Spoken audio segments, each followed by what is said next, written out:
Now we're rolling. Damage Plan MMA podcast. I am Jason Laporte. As always, my co-host, my right-hand man, Mr. Zach Partridge. What up? Back for round two. Double. Yeah, dude, man, it's so nice that we have like local fighters fighting again, that we could just bust these out. I love it. It's great. It's so good.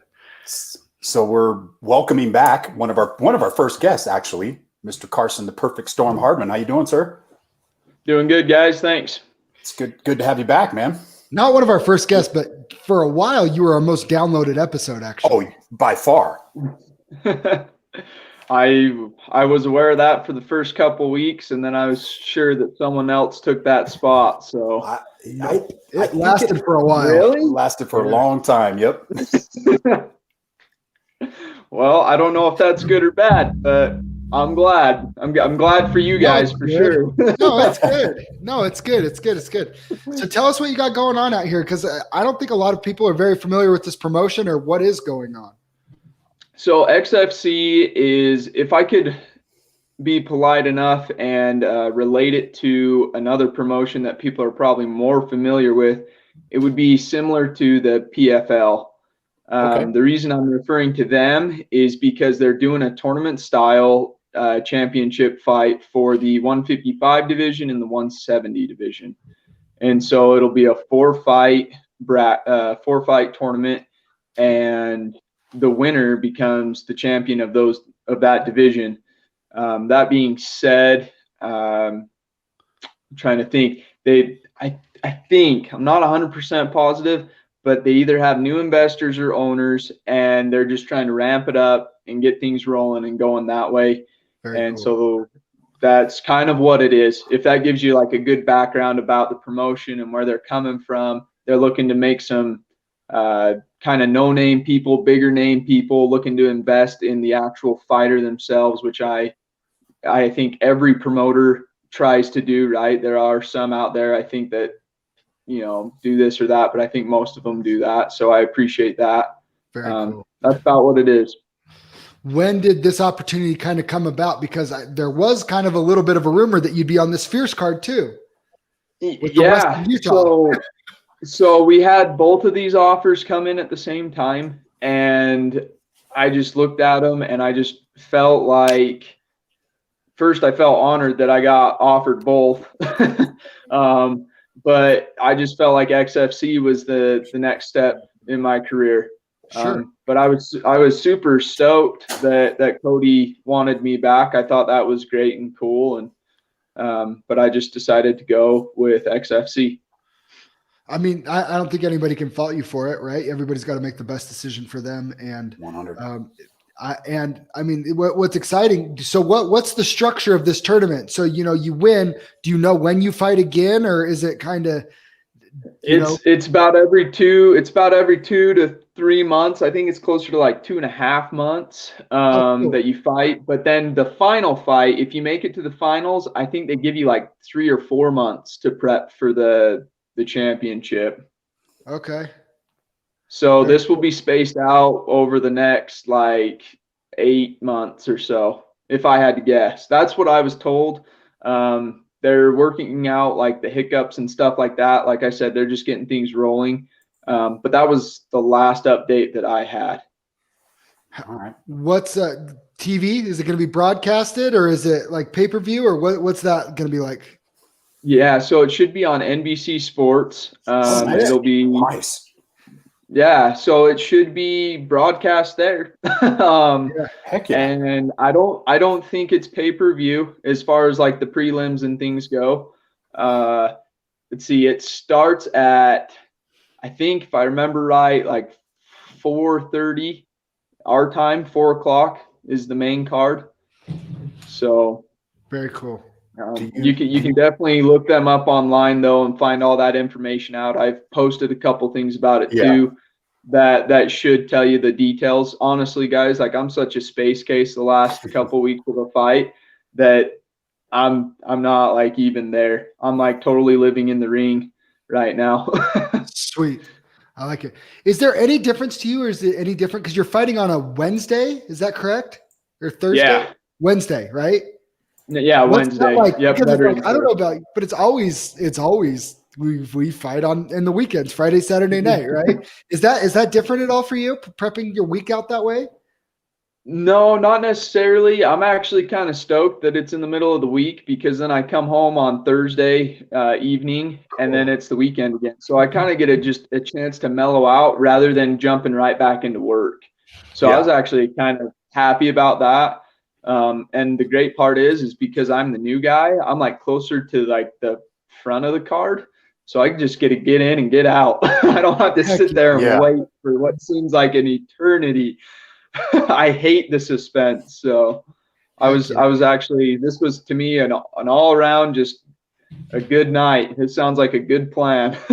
Well, what do you know about your opponent that you're fighting? He's 10-6. His name's Bradley Desir. He's pretty well rounded. He's got some good hands, good knockouts. He's also got some submissions by armbar. I feel like for a person to be 10-6, I feel like you got to be doing something right. He has competed in Bellator as well. So I personally think that there is something to be said about that. But absolutely. I mean, I wouldn't put all your eggs in one basket either. So I don't know. I think if I'm not mistaken, he's finished all of his fights. I looked him up, and I could be misspoken here, but I think he's finished all of his opponents. All of his wins. All of his wins are by finishes, whether that's by submission or by knockout. Yes, that's correct. Yeah. How's training and everything been through all this for you? It's been different. It's been a little different, not too different. The biggest difference is actually I've started training at the 4-7 with Jason Mertlich and Arnold Anderson and Rad Martinez on the weekend, which has been great. It's been really awesome. I shout out to the 4-7. I appreciate the guys at the gym and the coaching that's been going on there. And me and Mark, it's pretty sad if your main training partner is a 53-year-old man. So he's like, you need to get some younger bodies and people to train with. And I said, I agree. So we've been sending me over there. Quit beating up on me. Yeah. More or less, as he says it, he doesn't get paid enough for this shit. So hopefully we can change that and I can pay him enough. But no, that's what's been going on. Just it's adding a new gym for some new partners, and it's been good. It's been good. So heck yeah. Man, because it feels like it's been a while. Was your last fight was the Nate Kersley fight, right?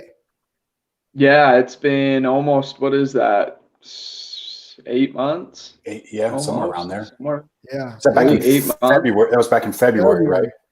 We're in the same boat. You're usually a more active fighter. Is this one of your longer layoffs since you've been a pro? I think the only longer layoff that I've had is when I fought Clay Collard and lost. Right.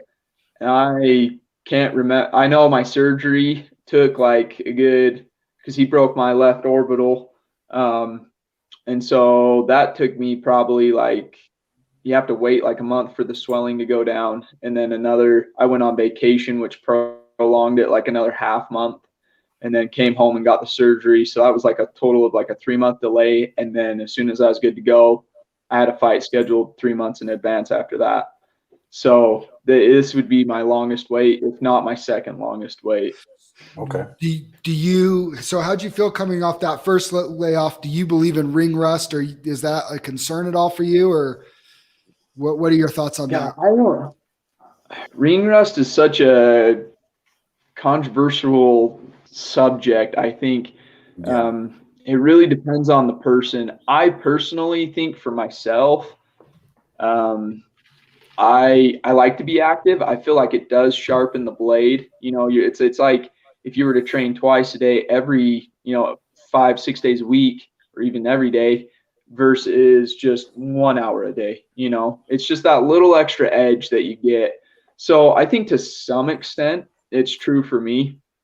I wouldn't, again, I'm not putting everything into that though. I mean, if you train hard and you do what you're supposed to be doing, I think for the most part you can rub most of that rust off, you know. Yeah. That was kind of me and Jason were actually talking about it last week. And that's always kind of, I think ring rust is real for people is they believe it is, you know? So, you know, people that are worried about ring rust, I think it gets into their head a little bit and then they worry about it. And I think the people that don't worry about it and just know that they put in the work in their gym and they're prepared the correct way.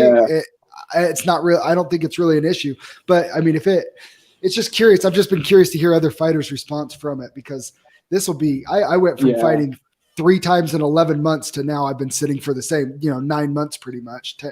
Almost 10. Isn't that 10 months? February 21st to November 20 or 14th. So yeah, I mean, you're talking almost 10 months. So that's nuts. So I'm going for that long. I had 3 fights in that span, that last year. So But you think I've been training the whole time. Like a lot of champions though only fight like once a year in the UFC. You know, if you fight twice a year as a champion, you're considered like a god. You know, like you're a demigod. You're walking around strutting your stuff at that point. So it's different. I think the higher up you get too. I think the younger guys were more hungry and it's like we want to be in there. But I think the more the pressure adds up and the more the skill level is amped up as well, it's different. I don't know though. I haven't been up that high yet. One thing that's always stuck with me that Michael Bisping said is if you're an amateur or just getting started as a pro, you should always feel there's no fight camp. You should always just be training like you're, it's not till you kind of made it at the UFC or whatever that maybe you start, where you're getting to those higher levels where you start being a little bit more like choosy on your schedule. Cause he's like, your best opportunities are going to come out of nowhere, right? Yeah. Some promotion has these guys take over a promotion, throwing a bunch of money in Atlanta, Georgia. They're looking for some 170ers and you get a call for Carson Hardman out in Utah. You know what I mean? Like it's, you just gotta be ready for those. That's been my mentality from day one. I think even when you are in look at Connor. I mean, how many fights did he take last moment or his opponent didn't make weight and they ended up taking the fight, and they may have not won against Connor, but it gets them that publicity and it gets them, that attention that's needed to maybe boost their career. So yeah, I'm a huge advocate in just be prepared. That's the principle in life, that's being a pro fighter too, right? So if you're a professional and this is your job, I've always subscribed to that. You should always be within 7 to 10 days of being able to make weight. You should always be, so that, or else you're cutting yourself out of potential opportunities. 100%, and again, Michael Bisping's he does not sniff a middleweight title if he doesn't get that Luke Rockhold fight on 11 days. After a handful of people turned it down, he's like, I'll do it. He's freaking out shooting a movie on a beach in California, starts doing wind sprints on the beach to try and get ready, and then freaking knocks him out. Yep. It's real. It's crazy, man. So Carson, have you had a chance to look at any other guys fighting in your bracket, or it just doesn't matter? Just line them up and you'll knock them down. I'm just so focused on, I heard a quote the other day listening to some YouTube video. I can't even remember who it was, but they said the goal is the next step. I like it. And my next step is to make weight. And then after that, it's to show up and get in and get out, knock the dude out, submit him, whatever it takes, and go home with that paycheck. So that's what I'm focused on right now. How not to get too specific into it, how are your weight cuts? I actually hired a nutritionist this time around. Awesome. I'm doing no red meats this camp. I've been trying to add a lot more. I know, right, dude? I miss ribs and I don't know who your nutritionist is, but I'm out. No, I told him he he tried getting me to. He's like, what about turkey and stuff? Like, we could just stay away from like the really like hearty stuff like beef. And I was like, no, only like fish and eggs. And he's like, all right. So, and I've also tried to switch to a more like wholesome diet, less processed foods. There you go. Good. And I have, like, I've noticed a difference. I haven't been doing this long enough to directly link it to my nutrition, but I personally, like, just off first glance, I told him this morning, actually, I think it is. Just looking off, taking it for face value, I do think my nutrition has helped my cardio. It's helped my mind. It also adds to the discipline aspect to make sure, that I'm staying on track. That's perfect, man. I think if you cut out that processed crap and just eat whole foods, lean meats, fruits, veggies, let food be thy medicine is my motto. Yep, absolutely. But what about French fries? I do eat French fries. Sometimes that's my medicine. I like sweet potato fries, and I did have like a nibble one time. I got invited to an R&R barbecue with some good Polynesian friends. Dude, it sucks because like I show up to R&R with like 2 protein shake bottles, and they're like, dude, what are those? And I was like, this is my lunch. And they're like, no, we're buying. And I was like, no, I can't eat. This is what I'm eating. And so, yeah, it sucked. My wife ordered some, and I got some sweet potato fries, but that's like a nibble, dude. That was the most I've ever had. That's some discipline to go to R&R and not throw down on any of that barbecue, because they have some bomb barbecue there. It was rough. I may have cried walking out. Hey, you can go back on Thursday or Friday. When you get back, you can just head back over there. Dude, I plan on pounding so much sushi when I come home. Yeah. When I don't care, win or lose, I really don't care at this point. I'm going, and I am blowing it all on sushi. Are you going to be watching the Fierce card? Yeah, I hope to. Absolutely. You'll be back in town. Are you going to come? There's some really good fights on there. I'm not going to come just because I'll be winding down from my fight and all that thing, and attending to my son and stuff, because he'll want to spend some time with me. But yeah, I'll definitely be watching and tuning into it though. So since it didn't happen, I don't know. Do you know who Steve Sharp was? Because that was the fight that they tried to make with you, right? It was Steve Sharp. Yeah. Uh-huh. So any thoughts on that? Because he's a character, man. He's really fun. I've heard he's a great guy, and Mark actually said he liked him. Mark's like, me and him got along a lot. Like, he was one of the best guys I ever met in the back. So it was just kind of ironic, and Mark had super great respect for him as a character and as a fighter.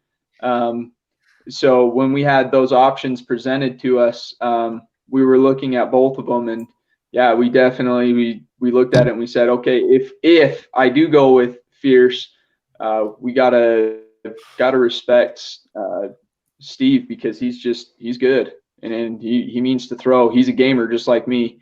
He's in there for war, and you best be prepared. So in a lot of ways, I thought that was speaking highly of me, that they would offer me a fight like that, and they would think that highly of me. So yeah, if there's a comparison, you two, Steve was you back in the day. So I bet, I'm sure he's still the original too. It sounds like it. From his interview, it definitely sounds like it. Yeah. As we're having some of these kind of old school guys, that they haven't been fighting as actively, but they're all coming on doing this willpower for the showdown card. They are. There's a little bit different mindset from some of the old school guys. We keep hearing. It's a lot more of the I don't care who, when, where. Like, I just want to fight. It's a lot more of the. You hear Jerome Hatch and I think one other person both said, like, I'm there to take their soul. Like, I don't care what. It's a little bit different mindset, and it did remind me of our first podcast with you. Yeah, we've had you on before, but when we had you on before and you talked about like, this is going to war for you. And a lot of people, and I think a lot of people, the next generation of fighters views it a little bit more as sport and don't take it to that degree, but you're kind of a throwback in this new age of it. And I think I think you have a pretty good following because of it. Because I think people enjoy the authenticity with it too. Well, yeah, I mean, for me, it just doesn't work that way. Like if I want to go have fun, I've never been great at any other sports. I was pretty clumsy with a basketball and a soccer ball, purposely fouling people just to joke off, Soccer's not a sport. It's cool. Yeah, I'm that guy that everyone hates on the court.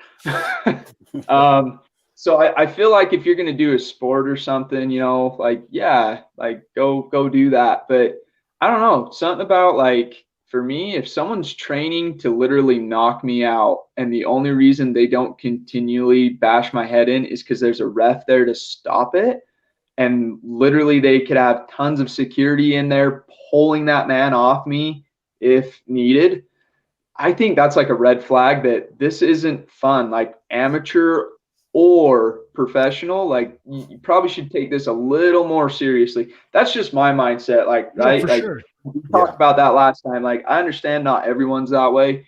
But I think to go anywhere with it, you kind of have to recognize that you have to step up and be like, okay, this is just a different level. Even if I do look at it as a sport, there's a way bigger severity to this than anything else.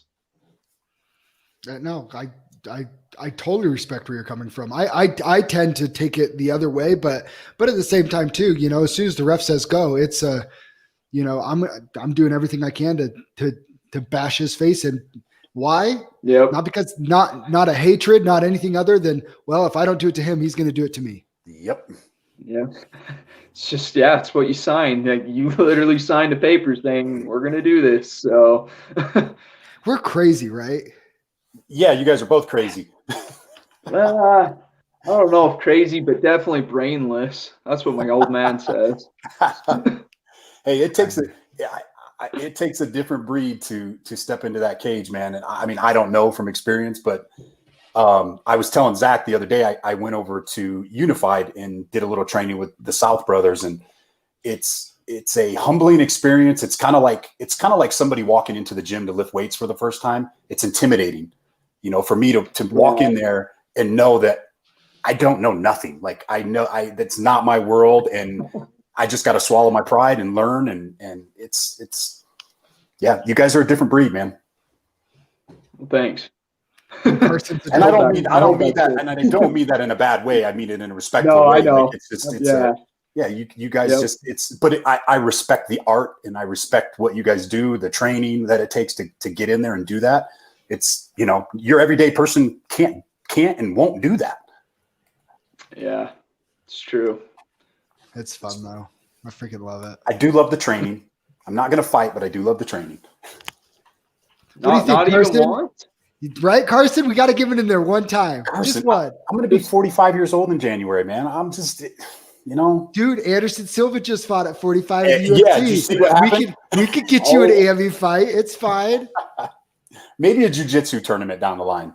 I could see that. All right, there you go. Yeah, you got to do something. You got to get like at least a little bit of taste before. I mean, because I feel like once you hit 50, 55, 60, most people aren't going to be able to do any of that. So you got to get in there at least once. I mean, like a Naga tournament, something where novice people, you can sign up under different divisions. Just do something for fun, I was just telling Zach today, I'm like, I need that challenge. It's kind of stepping outside of my comfort zone to go in there and do that. But it's a challenge. And I like that. I want that challenge. So you could see that in the future, but getting in the cage, no. Yeah. Should be good. Well, I just wanted, before we wrapped up, and shout out to your sponsors, I just wanted to take a second and thank you for having, see, Matt knows what's up. Thank you for putting us in touch with Operation Underground Railroad and being, just so everybody knows, Carson was the one that set that up between us and them to allow them to come on to the podcast and try and help spread spread that message and what they're trying to accomplish. Yeah, I was super stoked you guys were able to do that. We're always looking too. I know they want to do like some self-defense classes, and they want to get some gyms around here, kind of hosting events. It's only like they're only looking for like an hour and a half, Yeah. and get some people that could teach them some basic street defense for these scenarios. So if there's anyone out there who owns a gym who's listening, please feel free to reach out to OUR. Feel free to reach out to me or Zach or Jason, and they'll put you in contact with me, and I'll get you in line with the right people. So yeah, huge shout out to them. They do great things. I've met a lot of the people there, and it's humbling to just hear some of the stories that they have and to be a part of that. So I'm grateful that I can do that and that I had that opportunity. You know who we need to link you up with is Mio Strong, because she does that stuff with Smart Defense with Elizabeth Smart. That would be a good connection. There you go. Yeah. That would be a really good connection. We actually we're actually getting her to come on the podcast at the end of the month once all this stuff after my vacation and Zach's fight. But now that we're talking about it, I'm going to make that connection for you guys. That's going to be a good one. That'd be cool. Thank you. They would love that. Heck yeah. Well, man, is there any sponsors you want to give a shout out to before we let you get out of here? The biggest one is the Foundation Chiropractics in Lehigh. I have scoliosis, and they've literally been able to physically like correct the spine. It's not 100% yet, but it's getting there, and It's been amazing to see those kind of results. So if you guys like have any car injuries or structural things going on causing you pain, go check out Garrett Barfoot down in Lehigh. That's the Foundation Chiropractics. Amazing, man. Again, shout out to the 4-7. Thank you guys for letting me train there. Wonderful people. They're humble, and they're tough, and they're great to be around. And just shout out to Mark and my wife. They have been a huge help in my life, and I thank God every day for both of them. I'd be so lost without either of them right now. So that would be it. That's my list of thank yous. Thank you guys as well for letting me be here. Good luck. We're super stoked, everybody. So it's going to be November 11th, correct? Veterans Day, right? Veterans Day. Yep. Yes, sir. November 11th, Wednesday night, NBC Sports. Tune in. Watch Carson. I got Carson by second round knockout. Yeah, man. Thanks a lot, Carson. We'll be watching. Good luck, man. All right. God bless, guys. Thanks. See you.